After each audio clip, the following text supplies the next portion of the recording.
हरिओम। ज्ञान गंगा में सभी पुण्याओं का स्वागत है।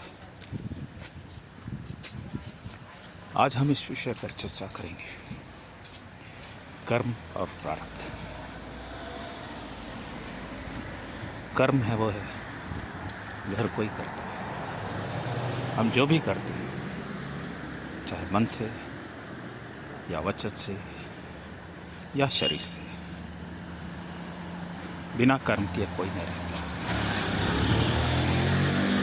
इस दुनिया का हर प्राणी कोई ना कोई कर्म करता है और उसको उसका फल भी भोगना पड़ता है। भगवत गीता में भी कहा गया है कि गहना कर्मणों गति, कर्म की गति बहुत गहन है।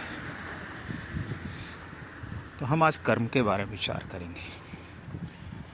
कर्म 3 प्रकार के होते हैं। एक होता है क्रियमाण कर्म, एक होता है संचित कर्म और एक होता है प्रारब्ध कर्म। तो इसकी व्याख्या अलग अलग से करेंगे। पहले क्रियमाण कर्म। क्रियमाण कर्म का मतलब है कि जो हम कर्म करते हैं उसका फल मुझे तत्काल मिल जाता है। जैसे कि हमने खाना खाया, हमारी भूख मिट गई, हमें कहीं जाना था, पहुंच गए। जो भी है, जो दिनचर्या में हम जो कर्म करते हैं वो क्रियमाण कर्म होते हैं। उसका फल भी हमें तुरंत मिल जाता है। ये सबको मालूम है। आप भोजन करेंगे, आपकी भूख मिटेगी, आप पानी पिएंगे, आपकी प्यास मिटेगी, आप किसी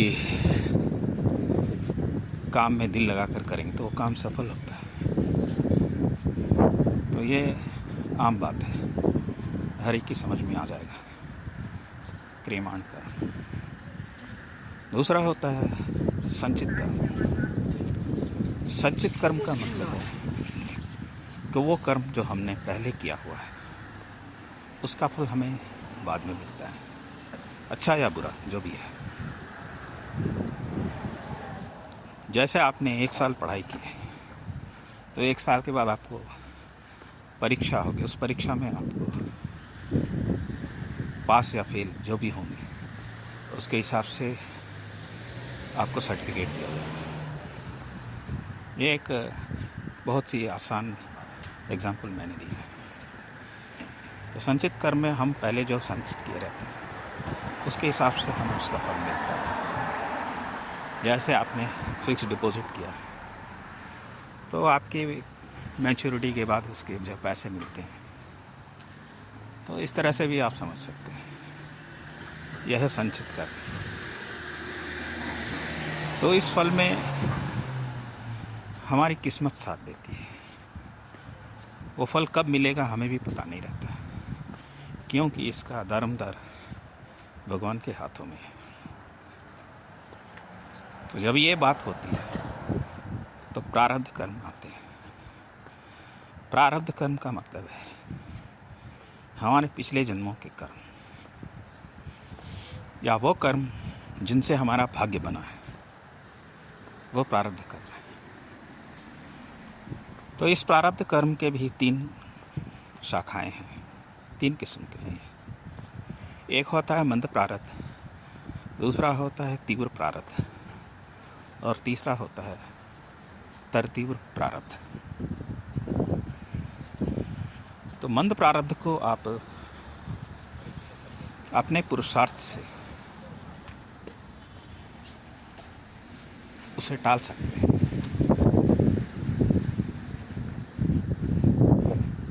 जैसे कि आपको कोई छोटी सी चोट लगी, आपने दवा ले ली, चोट ठीक हो गई।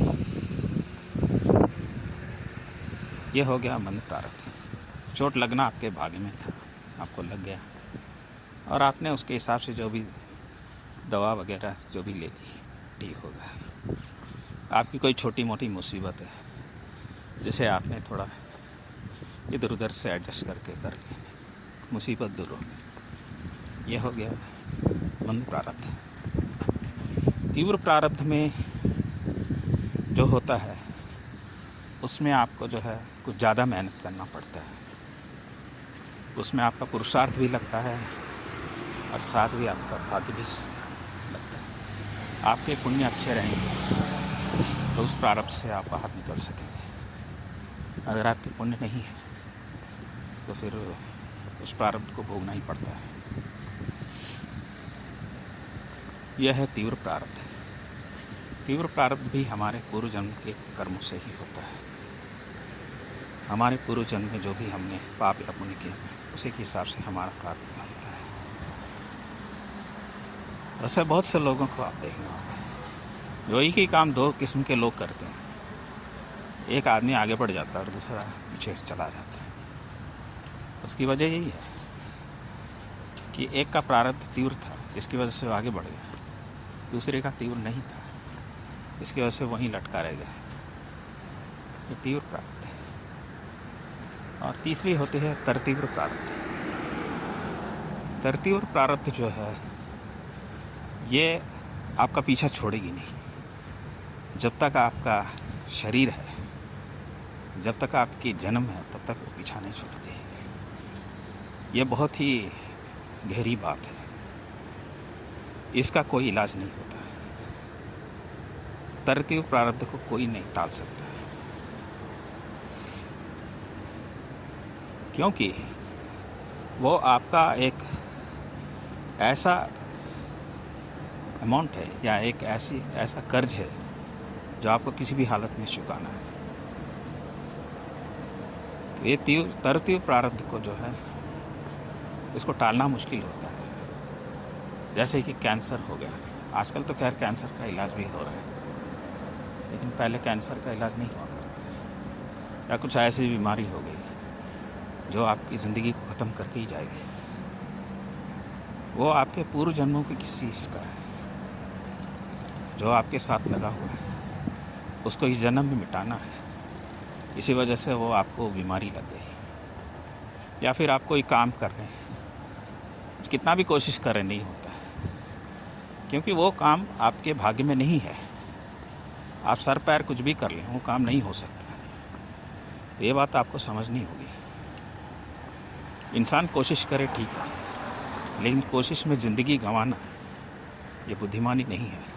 उस कोशिश को दूसरी तरफ भी मोड़ सकते हैं हम, ये समझदारी है। तो तरतीव्र प्रारब्ध का एक बहुत सारे एग्जाम्पल्स ऐसे हैं। जैसे कि मैं बताऊं तो बहुत से महापुरुष हैं जिनको बीमारी से जूझना पड़ा अंतिम वक्त में। ऐसी बीमारियाँ जो कि इलाज ही नहीं हो सकता था, तो वो उनका तरतीव्र प्रारब्ध है। उनको इस जन्म में भोगना है, क्योंकि हो सकता है उसके बाद उनका कोई जन्म ना हो। इसलिए भगवान ने उनको भाग्य में इसको लिख दिया कि तुझे ये भोग कर ही आना होगा। तो भोगते हैं। अब आम आदमी में और उन ज्ञानियों में थोड़ा फ़र्क है, क्योंकि आम आदमी बीमारियों में एकदम परेशान हो जाता है, दुखी हो जाता है, लेकिन ज्ञानी को दुख नहीं होता, वो परेशान नहीं होते। वो बीमारी को भी साक्षी रूप से देखते हैं। हमें लगेगा कि वो बहुत बड़े दुखी हैं, बड़े ये हैं ऐसा, लेकिन वो उस जगह में जहाँ में उनको दर्द छू नहीं सकता। ये तरतीव्र प्रारब्ध का प्रभाव है। तो इस तरतीव्र प्रारब्ध से हर को जाना पड़ता है।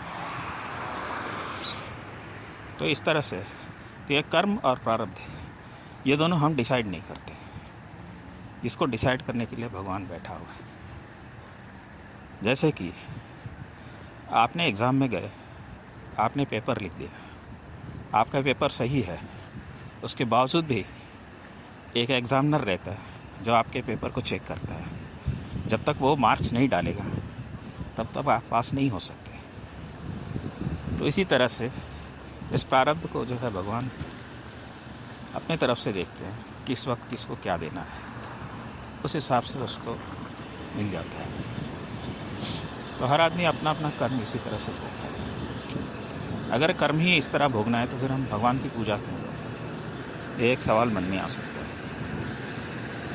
देखिए, भगवान की पूजा करने से हमें शक्ति मिलती है, कि हम अपने कर्म को भोग सकें।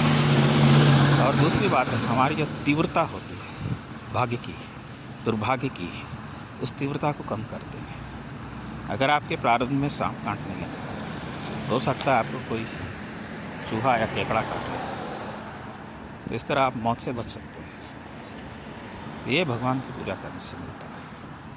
अगर आपके पास लॉटरी लग गई, आप भगवान के भक्त हैं, तो आपकी मति गलत रास्ते में नहीं जाएगी, उसको सत्कार्य में लगाएंगे, धर्म में लगाएंगे, दान पुण्य में लगाएंगे। अगर वही आपने भगवान का साथ नहीं लिया और आपके आपसे मिल गया, लॉटरी लग गई, तो फिर आपको ऐश मौज में उड़ा देंगे, बाद में फिर कटोरी लेकर बैठेंगे, तो ये प्रॉब्लम हो जाती है। तो हमें सुख और दुख दोनों में भी भगवान का साथ चाहिए। दुख में दुख सहने की शक्ति, और सुख में हमारे अंदर अहंकार ना आए और हमारे मति बुद्धि धर्म में लगे, ये ज़रूरी है। तो ये चीज़ें हैं जो मैं आज आपसे कहना चाहता था।